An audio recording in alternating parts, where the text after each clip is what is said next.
Hello everybody, my name is Rosalia, and today I want to share with you a card that's called Envelope Explosion Mini Album using the envelope punch board.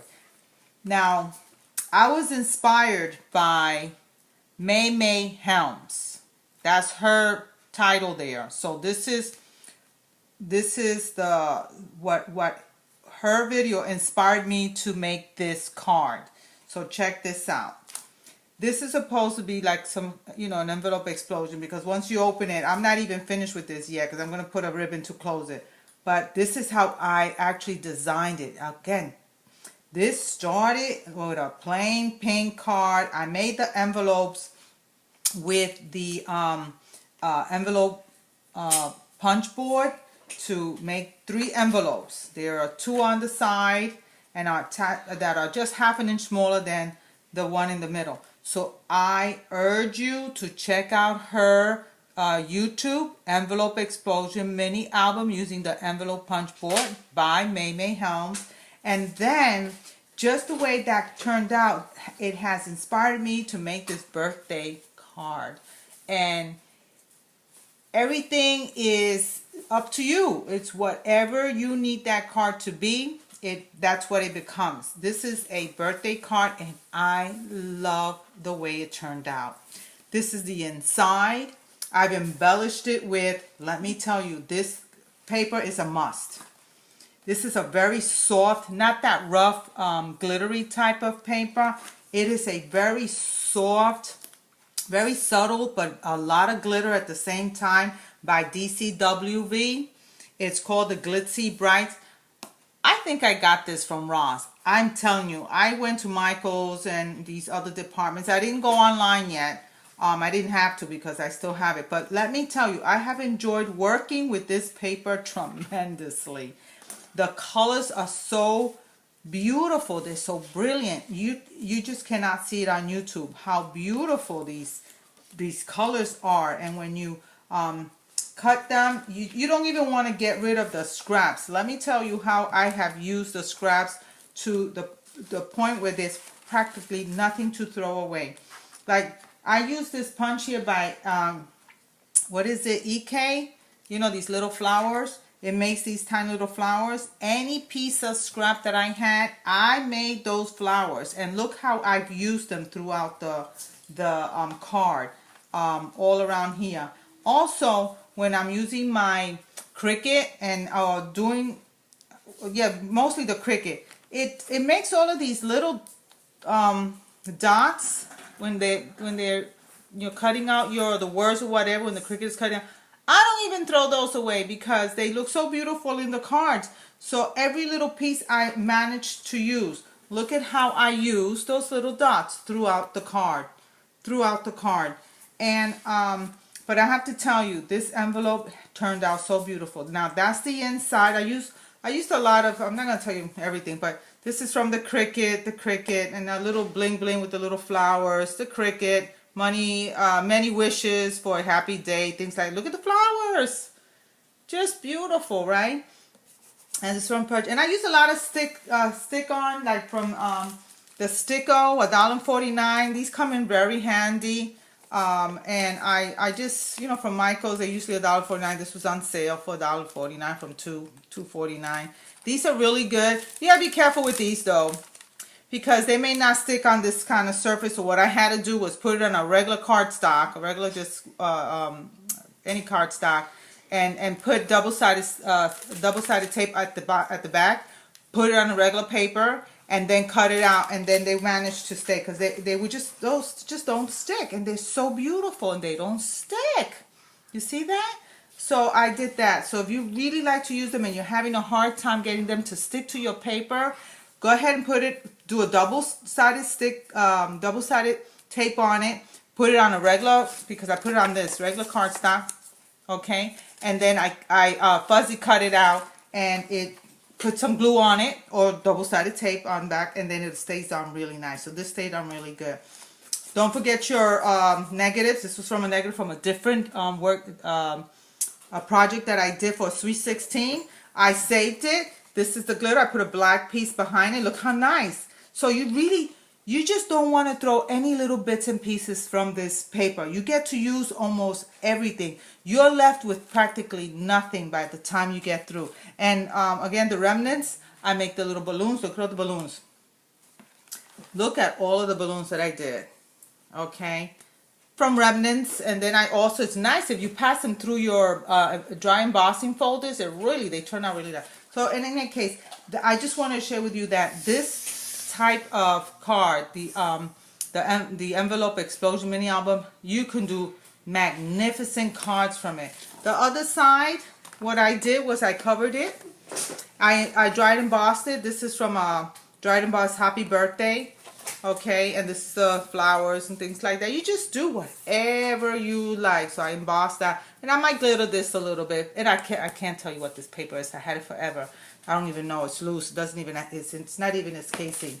So again, oh my God, this is just turned out beautiful. Another one that I really want to show you is, and there's a lot of videos on this, but there was one unique one that I found.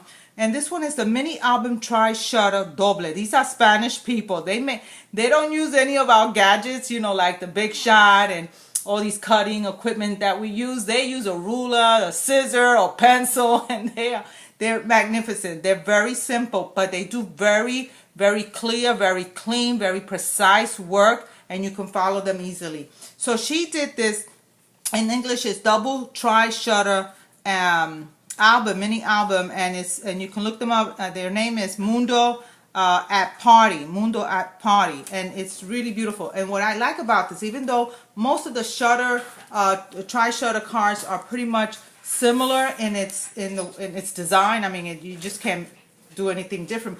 But what she did was she put a backing to it.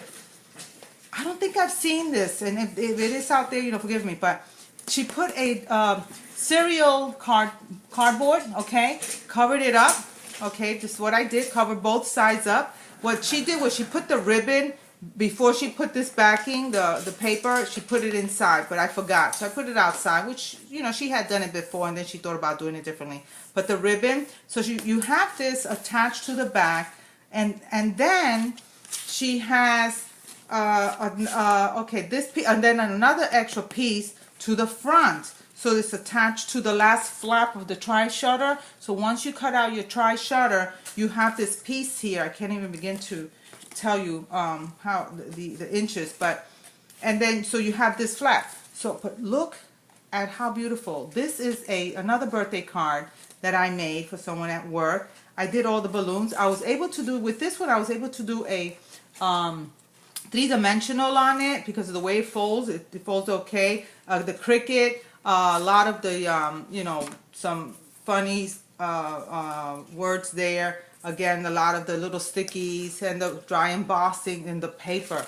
Oh, beautiful. Look at that. Okay. So, and I didn't use that paper too much over here, but I did a lot of embossing and stuff. It's just beautiful. So then when it closes, look at that. When it closes, I even put strings on the balloon. How you like that? So when it closes that way, and then it closes in the front. Also, you have it's nice and sturdy. And then what you do is you just take and, you know, just tie up your ribbon over here. Just beautiful. I really enjoyed this one. I really enjoyed making this one. And then, of course, you just do whatever embellishment. I added another little piece here. Again, the scraps, and then the Martha Stewart piece over here. Talk about Martha Stewart. I love her punch. This balloon punch, beautiful. Look at from all the remnants. I make all of these balloons, and I use them. I may ink them. I may put more, you know, glitter to it. And as you can see, I put some strings to it. So all my remnants, I have all kinds of balloons in here. And if you put them through your dry emboss, they come out beautiful. Hope you can see that. Yeah, you see that? They come out so nice. And as you saw before. So, you know, you can cover this any which way you like. And just to keep it close, I just love this card. I almost didn't want to give it up, but you know, it has the name already of the person already. But I just love this. It's a lot of work because it has a lot of little pieces, and you're trying to design, but you have so much fun. And if you do this and you're not in a rush, it's a lot of fun. So I use a lot of Cricut, do a little in the computer, with the fonts and stuff. Okay, so I really wanted to share that one. Look her up. She's Mundo at Party. Just wonderful. And they do use inches. Some of them, they use the centimeters, so I kind of had to learn a little bit on the centimeters. A third card, really quick. It's called the Pop-Up Card Tutorial, and this one is by Itsy Bitsy Linda. She does a fabulous job. Not this part. I don't think she did this part. This was my idea here. But this is what she did. And I tell you, if I just followed her measurements, but I would have made this a little wider, and then the chairs wouldn't be so skinny, but look how nice that is. And she put the little gifts over here. These are little sticky tape, or some kind of tape that I was able to do these gift things. You could do the washi tape, whatever. I did again the paper there and the name and stuff like that. But this is what I like best. I have not seen this before, and she does it very simple. I put the cake up there. A lot of 3D of the balloons. You see, it's a lot of 3D with the foams. 3D on the happy birthday. And then I took and I added the waterfall, which everybody knows. There's plenty of tutorials out there to do the waterfall. So I really like this. So it has this in the front. It's very interactive. A lot of balloons. Look at the balloons. They're just beautiful. And then on the inside, I took and I put some of the strings on the balloon. Let them just do whatever. But I really like this. Now, the way she did it, the wall part was different from the floor. I forgot. I just didn't even think of that. I was just so into cutting. But next time that I do it, I really want this to look like a wall and this to look like the floor. And then look at the gifts on the floor. Just awesome. Really, just go ahead and look at these artists in their video. They have inspired me. I'm in the middle of making cards for everybody at work as they come along, and these are just one of a kind. These are just one of a kind. If I decide to make this card again, it still won't be the same because the colors, everything I did with it is going to be different.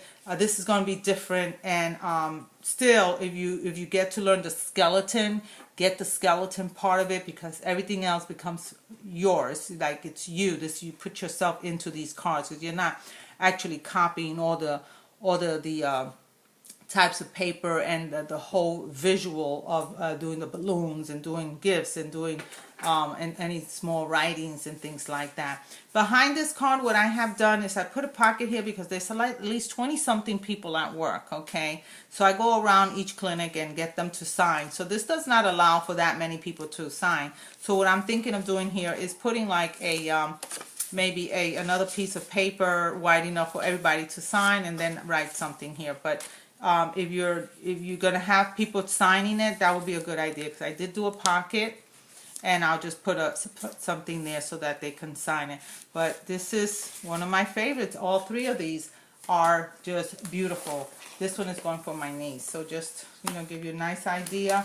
You can make these. These are just putting in your own ideas. Get the skeleton, and the rest is your brains. Thank you for watching. I hope you've enjoyed this, and I hope I inspired you also. So check out those YouTubes, and I'll see you again.